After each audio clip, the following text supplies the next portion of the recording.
guys. I wanted to share with you exactly what happened during my near-death experience. So I wrote about it a little bit on my page, but here are some of the details, which are super interesting. So this happened last year, August 11th, and there's a period of energy happening right now, and it was happening last year too, and it's called the Lion's Gate. And that has to do with our Earth lining up with our sun and the planet Sirius and the center of the Milky Way. And it basically creates a huge funnel of energy. And it's a time when really major transformations can happen. So last summer I was really ill, and I've had chronic Lyme probably since I was about 11, but it really kind of roared to life at around 2014 with the end of my marriage, and that was really devastating. So when that all happened, that's when like the Lyme started really getting bad, and by the end of last summer, I didn't leave the couch last year. I was on the couch. At best, I had a cane. I also had a walker. But most of the time I just really couldn't move, and I've got 2 kids. So by August 11th, my foot and my hand were going in and out of being paralyzed. I was in incredible pain. I was talking at a whisper because my lung capacity was really being challenged by this, and I was dying. My friends knew it. I knew it. I was trying everything I could do, but it just wasn't enough. And so this one night, August 11th, I'd been to the ER that day. I knew it was going to happen that night. So did my friends. 2 of my friends actually came over that night, and they were like trying to tag other people in. They did not want to leave me alone that night. My kids weren't home. Finally, the last one left, and I felt a great relief. I was like, kind of like an animal, like a dog who wants to die in privacy, like a dog who wants to like drag himself into the bushes for a little privacy. That's what I was waiting for. It had been such a long haul. There was so much pain. It just seemed to get worse and worse. I'd had like an IV port in my arm for a couple months, and that didn't work. And I have always had a good faith, and I really was like, I couldn't understand what was going on. I was like, I know I've got so much to give, God. Why is it going down like this? I was praying so hard, and I'm not religious. I actually recoil from religion. I don't like rules, and I feel strongly like we are each God.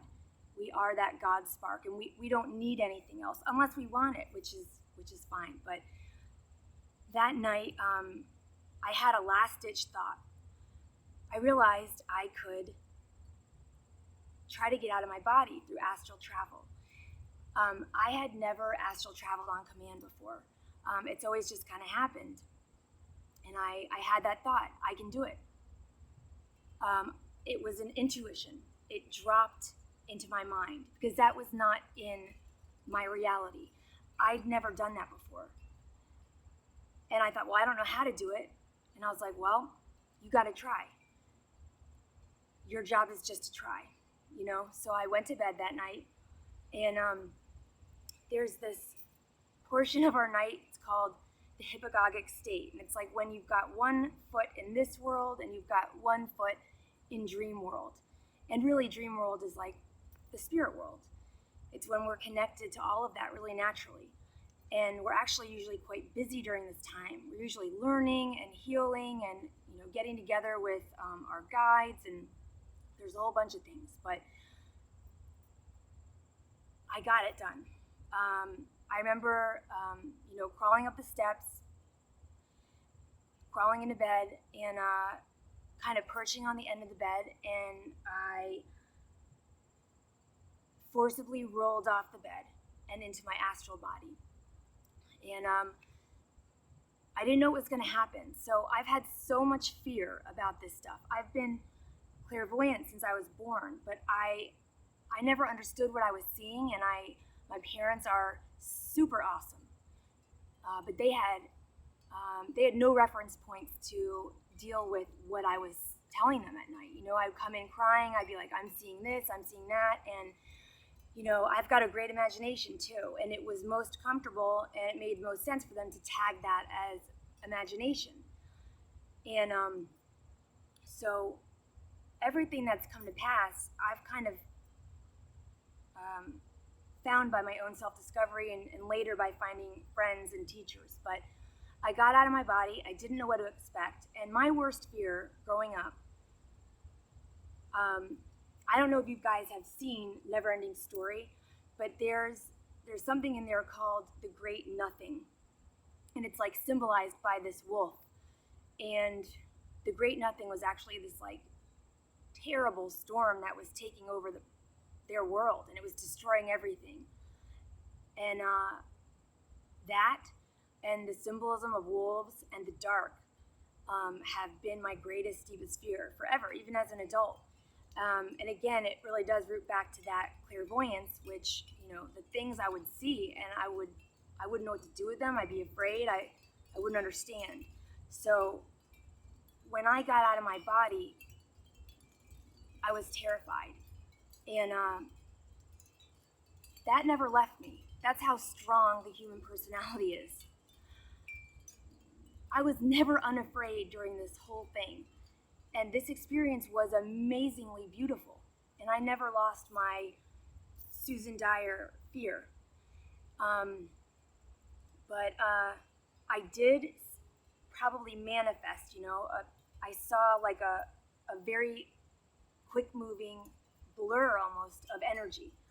And I knew that it could take me somewhere. And literally, like, the only thing I was thinking was, I want to find a wayward angel or light being to try to get me some help. That's it. That's all that was my biggest plan, like cosmic AAA. So I knew if I could kind of fold myself in to that blur, to that streak, I knew that it would take me somewhere. And there I could look. So I kind of like, I had to kind of like edge myself in. And I was like, I had to go in from the side. And I did it. I kind of like edged in, and then boom, I traveled like a blade. And I popped out in what people have called the void. I have a much different understanding of this place now. But at the time, that was literally my biggest fear, was ending up someplace like that, where it is the quietest quiet, it is the darkest dark, it's the stillest still you could ever imagine. It's very hard to put in human terms. It is like the deepest, darkest, stillest velvet. And that was terrifying to me. Now I see that place, and I know that place as home. I did what I needed to do. I went straight home. That's kind of like the womb. It's like the tipping point of like the outgoing God energy, right before it manifests. It's like I went straight to the womb. I went straight home. But in my eyes, I was like, oh my God, I was so afraid. And so right away, this is kind of funny because obviously I didn't have eyes, but again, I was still in the chariot of my own Susan Dyer personality. So I really quickly just squeezed my fake eyes shut and just said, God, please take me somewhere safe and good. Just really fast. It was just, I didn't plan on that. And I said, God, please take me somewhere safe and good. And again, my vision of how this would go down is if I was really lucky, I'd be able to find an angel to help. And instead,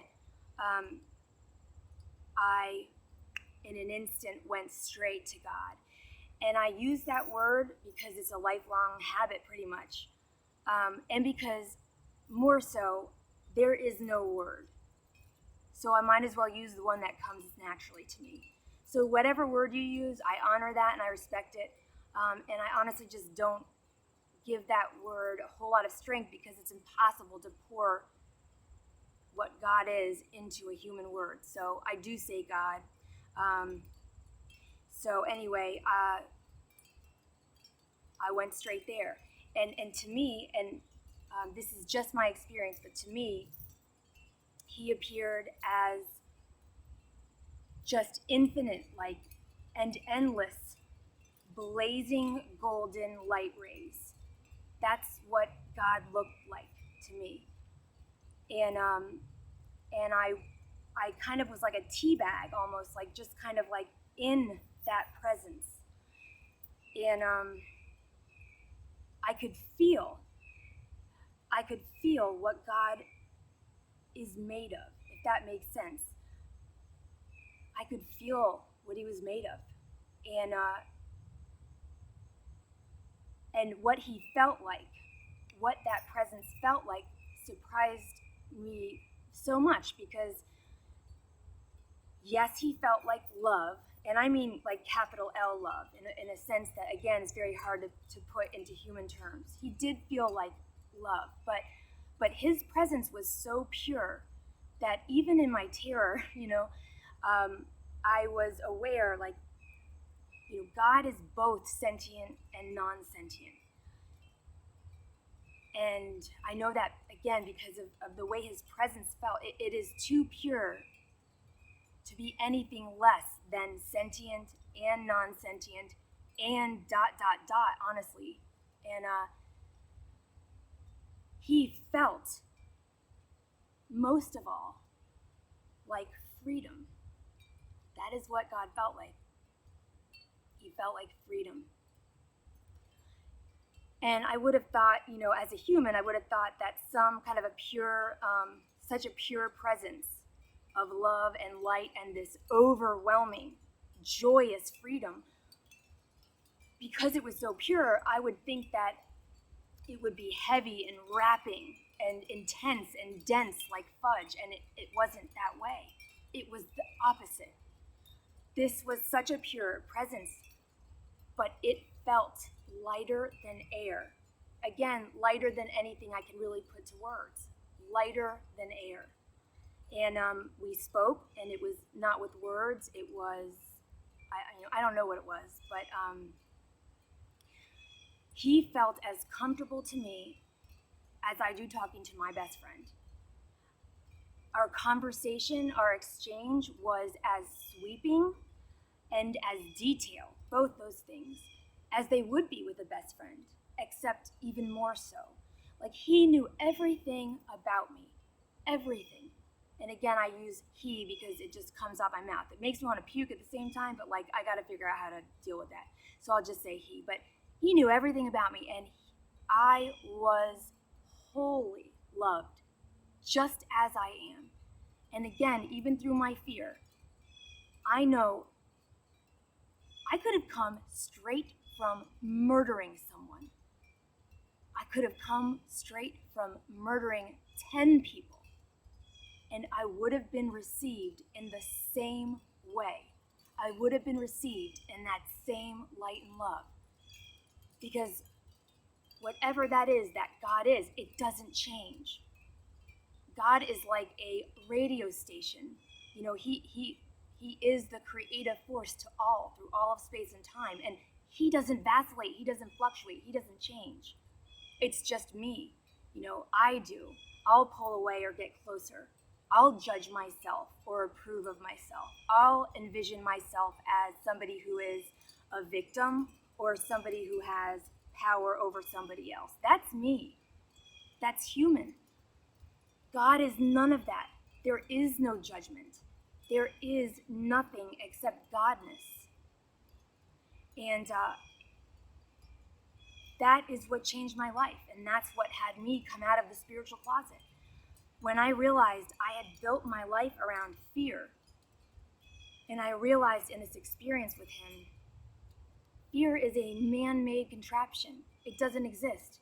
Judgment is a man-made contraption. I have nothing to fear. That's why I'm here with you today.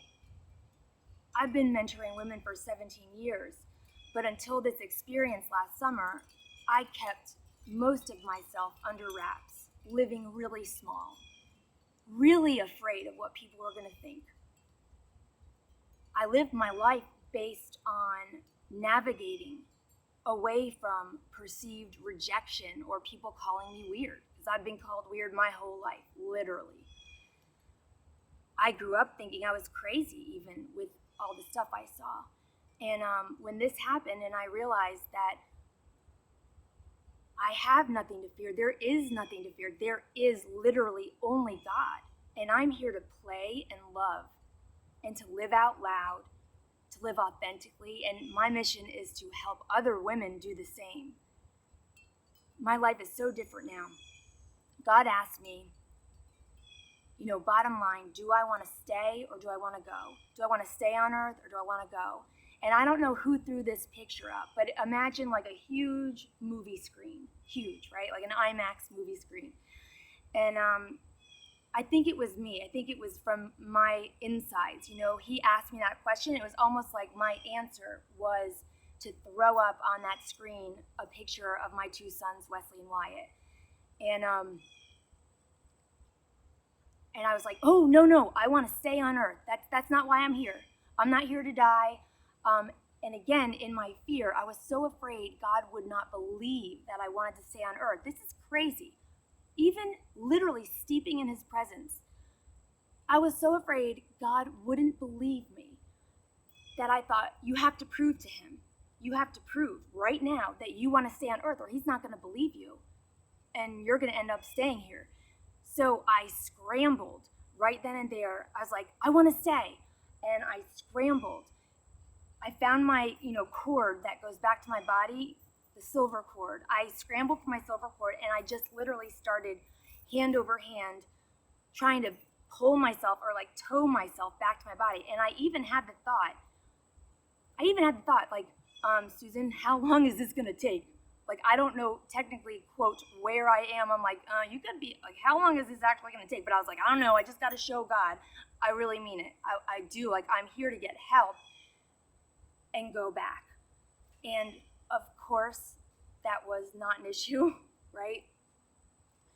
And so right then and there, immediately, all of a sudden, I was with Jesus. And I had been doing healing with Jesus, and I love him. And again, I'm not religious at all, but I think he is a straight up badass, and he's one of my idols. I mean, he really did live so authentically, even in the face of true persecution, and he was,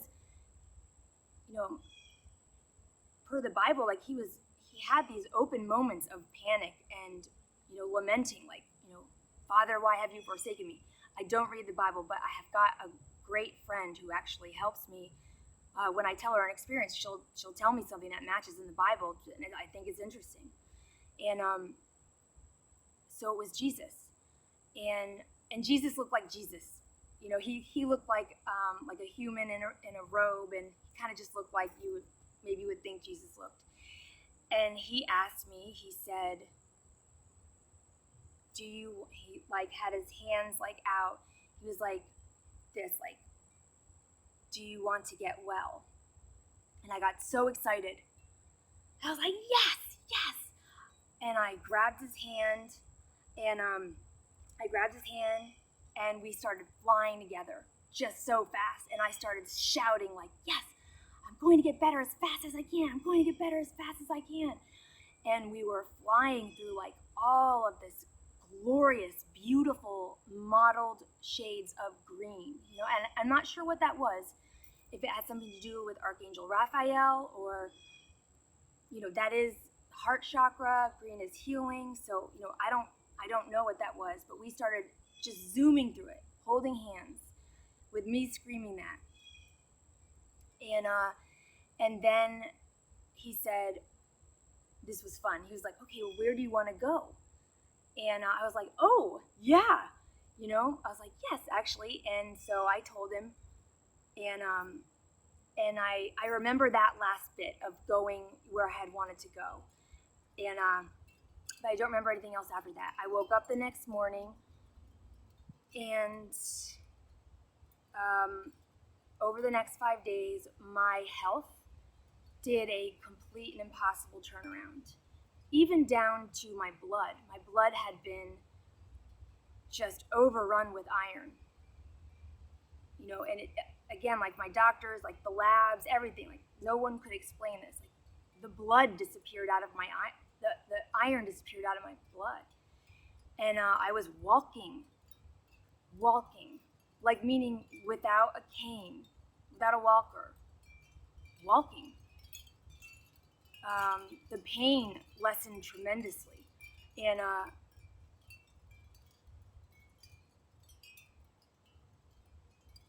And then it went downhill again. And then it went downhill. And then I thought I had a crisis of faith. It didn't compare to this moment when my health started going downhill again after that, because I started worrying in that human way. I was really angry, and really what was underneath that anger was fear. And I actually felt like, and I said this, I've made a commitment to be honest, but why are you doing this to me? Why would all of this have happened? And then now you're doing this to me. That's not how it works. But from that point, I had to dig in. I still had not committed to being on Earth. I had broken my connection to the planet as a kid. Part of me had splintered off when I was little. There's something called a horror line, and if you're clairvoyant, you can see this.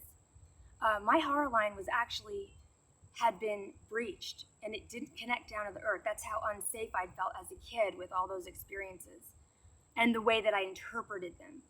I interpret them much differently today. But as a kid, I just took what happened to me and all the things I saw and the beings and the events as pure terror, to the point where I cut my own horror line.